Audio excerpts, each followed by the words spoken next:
वो जमाने गुजर गए बेटा, जब आबिद और जाहिद आलिम हुआ करते थे।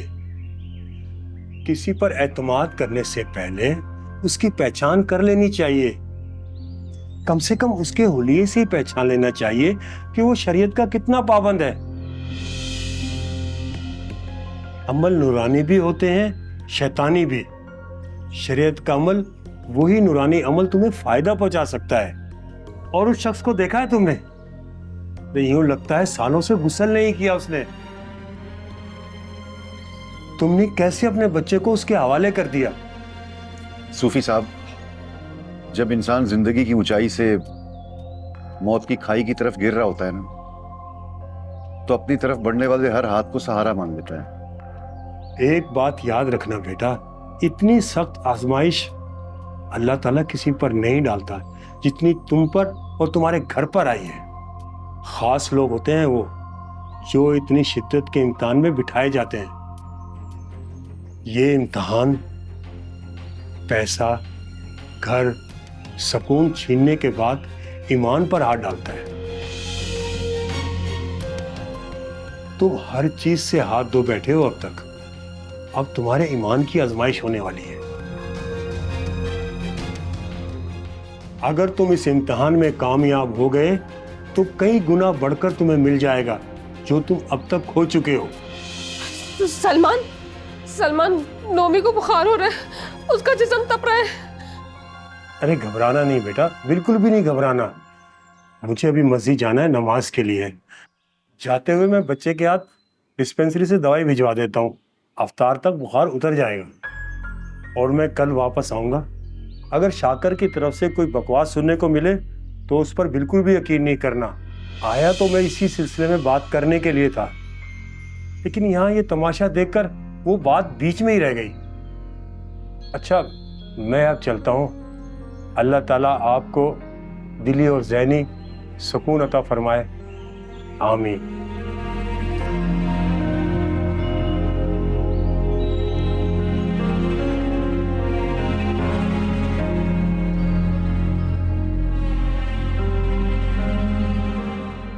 अस्सलाम वालेकुम भट्ट साहब।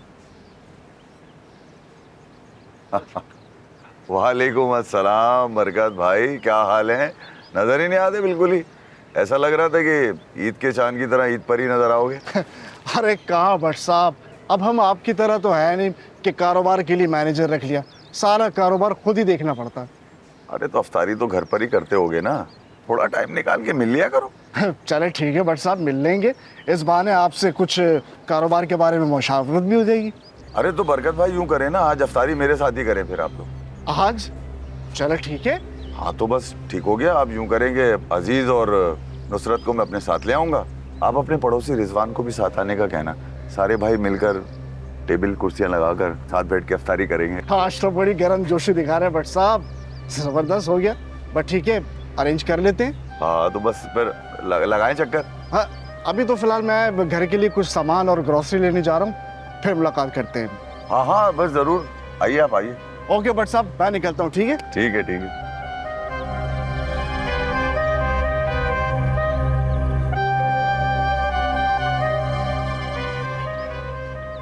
थप्पड़ नहीं मारना चाहिए था नफीसा बीवी।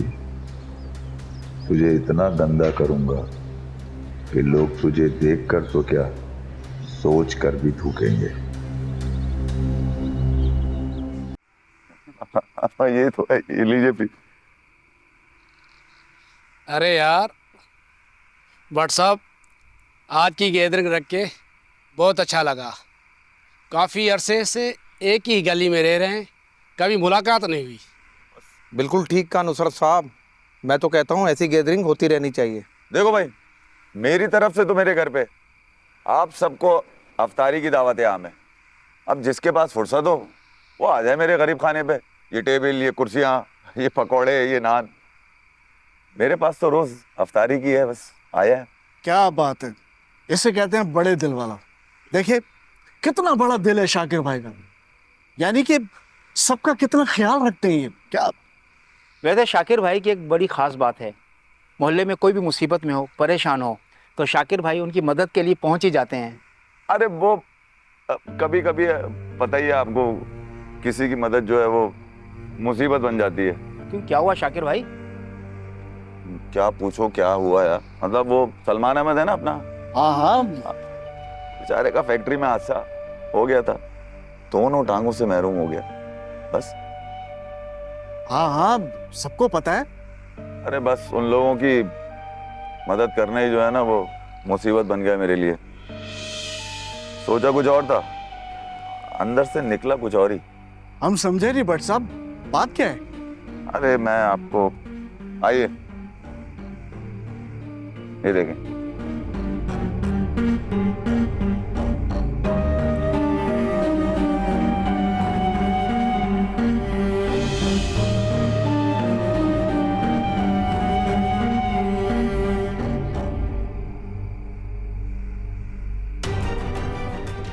सिर्फ यही नहीं, एक दिन जब मैंने इनको रंगे हाथों पकड़ा, ये देखिए आप।